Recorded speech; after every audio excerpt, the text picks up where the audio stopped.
Bonjour, mon sujet aujourd'hui c'est les BRICS parce que c'est un peu dans l'air du temps, du fait qu'il y a deux blocs hein, qui s'opposent, celui de l'Est et celui de l'Ouest. Alors vous allez me dire c'est pas nouveau. Non, mais ça s'était un peu, on va dire, calmé, mais là maintenant avec la guerre russo-ukrainienne, ça reprend de la vigueur je trouve. Donc voilà, j'ai envie de vous parler de ça. Alors, les BRICS, hein, c'est à l'initiative du Brésil, de la Russie, de l'Inde et la Chine en 2009.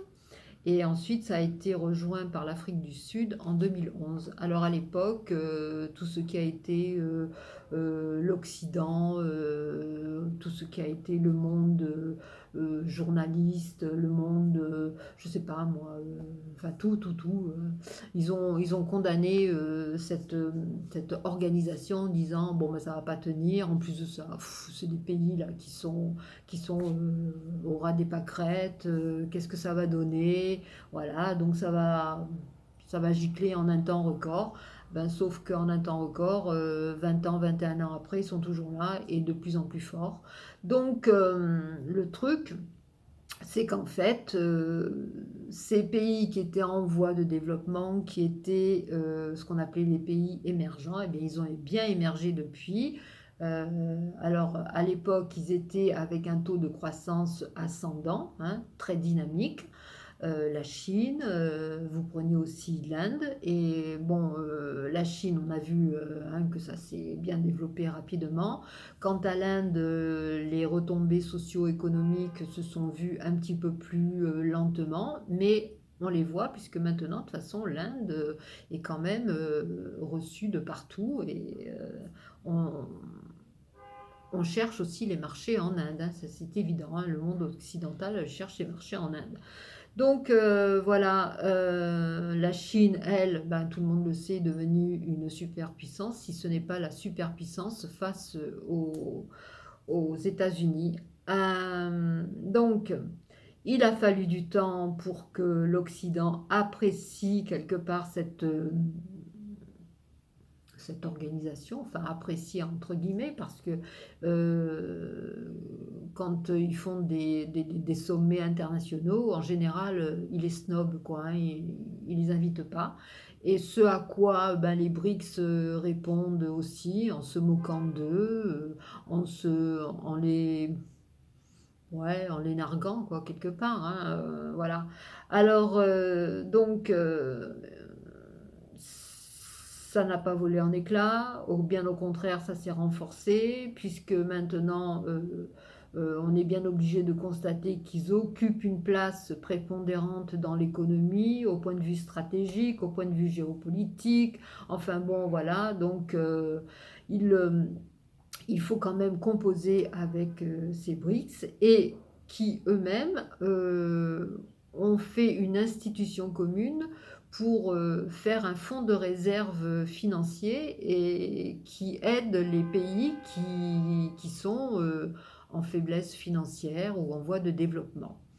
Alors donc moi je dis que à l'heure actuelle ça représente quand même un poids de taille face donc aux États-Unis et aux alliés des Américains. Voilà. Ces BRICS mettent en avant un État fort, hein, puisque pour eux c'est l'État qui doit tout gérer, contrairement à nous où on a plus une économie libérale, etc. Et l'État intervient en tant qu'État nounou, on a bien vu ça au point de vue Covid, avec le quoi qu'il en coûte, etc. etc. Donc voilà, donc c'est deux politiques totalement antagonistes.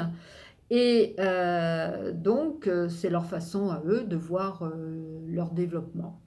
Alors, ces pays comme ça, là, représentent à peu près 42% de la population mondiale. Et puis aussi, le PIB in globo représente à peu près 25% de celui de la planète. Voilà. Donc, c'est pas rien. C'est pas rien. Alors, quand il y a eu le dernier sommet là, des BRICS en juin 2022, il est ressorti quand même une sorte de soutien mutuel entre la Chine et la Russie pour la guerre russo-ukrainienne et aussi pour Taïwan quant à la position des Américains face aux Chinois, hein, voilà. Donc, ces pays-là coopèrent, ils sont hyper solidaires entre eux, voilà. Et leur cible, c'est surtout l'économie, le développement durable, c'est aussi le fait de dire, bon, ben, il faut inventer une autre politique et une autre façon donc euh, de, de faire l'économie dans une reprise d'une reprise dans un monde qui est en train de basculer comme ça et qui est en train de rentrer en récession parce que on est dans une zone inflationniste, nous les Occidentaux, et forcément il y a beaucoup de pays qui n'ont plus les échanges internationaux, ça ne rapporte plus comme la manne doit rapporter. Même la Chine, à la limite, quelque part, est en train de perdre aussi du terrain parce que, alors je ne sais pas si elle rentre en récession, mais du fait que l'Occident est en train de rentrer en récession, eh bien forcément, moi je pense que la Chine, ça va l'impacter pareil, hein. Peut-être pas toute la Chine, mais bon.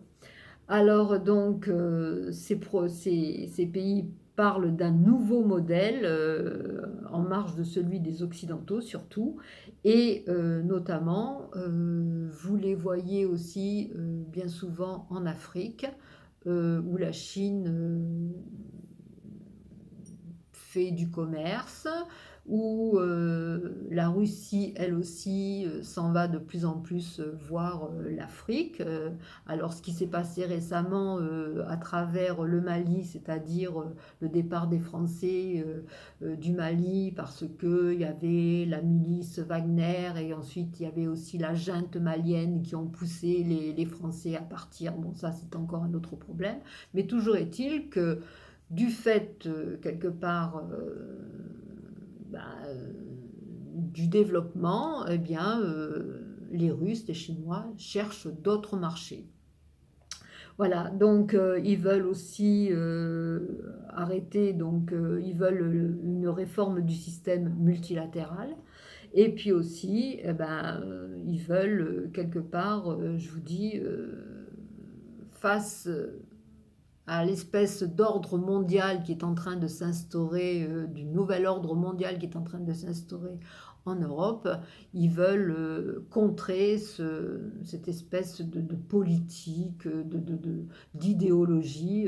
Pour eux, ils ne sont pas du tout là-dedans et ils sont en train de combattre tout ça.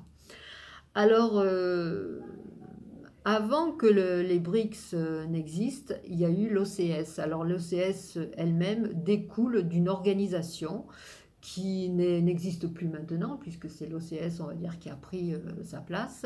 Mais en fait, cette organisation, c'était surtout pour stabiliser les frontières des républiques naissantes d'Asie centrale à l'époque.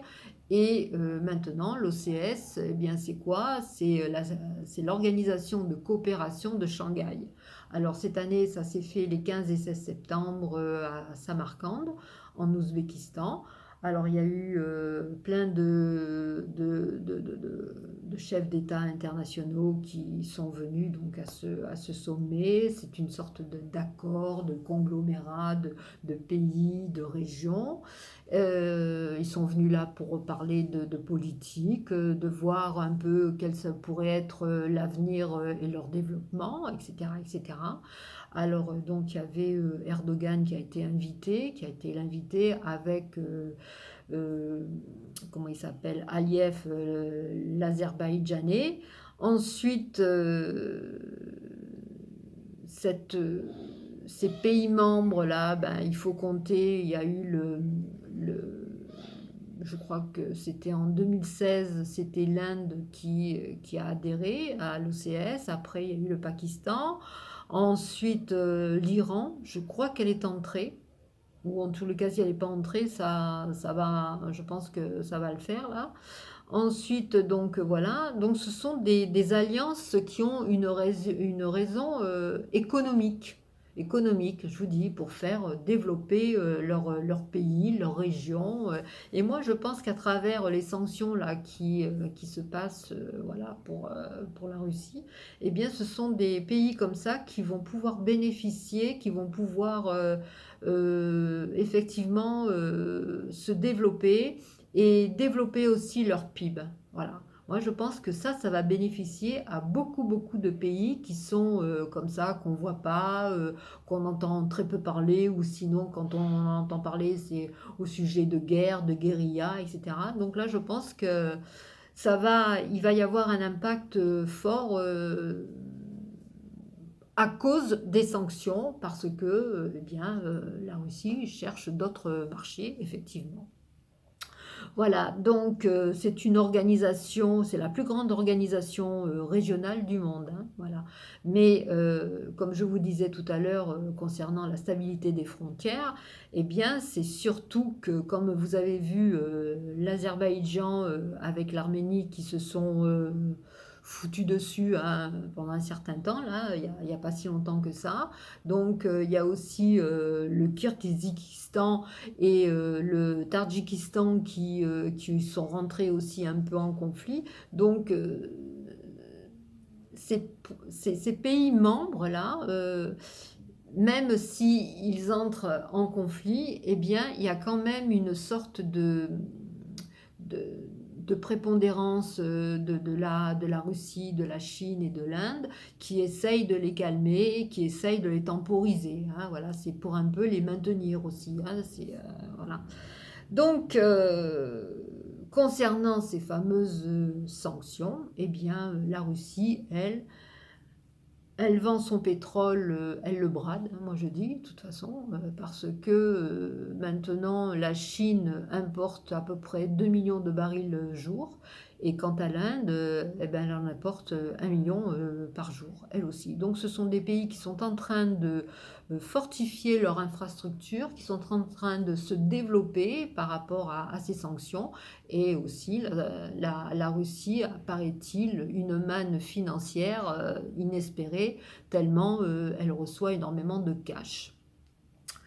Alors toujours dans le cadre donc de l'OCS, la Russie et la Chine se voient un peu en aparté donc de ce sommet, et là ils discutent certainement d'économie, de projets, d'un tas de trucs, voilà. Et notamment, eh bien, la Russie a dit qu'elle avait apprécié la position équilibrée de ses amis chinois par rapport concernant l'Ukraine. La Chine a dit qu'en fait, donc, elle était toujours disposée à travailler avec la Russie et que l'amitié était renouvelée. Quant à Modi, le représentant de l'Inde, et il a dit qu'en fait, eh ben, c'était le dialogue qu'il fallait privilégier, et ce à quoi Poutine aurait apparemment répondu qu'il fera tout pour mettre un terme à ce conflit le plus rapidement possible. Euh, Toujours est-il, bon, ben, ce qu'on voit de tout ça, c'est qu'en fait, eh bien, les pays, quand même, quelque part, refusent ou ont du mal à choisir leur camp, toujours par peur des retombées économiques. Hein, voilà, donc tout le monde voit ses intérêts. Euh, à la fin de ce sommet, il y a eu une charte, ce qu'ils appellent la charte de Samarcande, c'est-à-dire c'est une charte bon, qui est longue, etc. Bon, ça, je ne vais pas en parler, hein. Mais en fait, en gros, ben, ça parle d'économie, ça parle d'aide aux pays qui sont un peu en souffrance, ça parle de sécurité alimentaire, ça parle aussi de sécurité énergétique, voilà. Tous les pays où je vous dis, ou qui certainement où il y a des pays qui ont pratiquement pas grand-chose à manger. Donc voilà, donc c'est une charte qui parle de beaucoup, beaucoup de choses, notamment aussi du numérique. Enfin bon, voilà, donc ça s'appelle la charte de Samarcande. Voilà, ensuite, toujours en fonction des rapports entre la Chine et la Russie.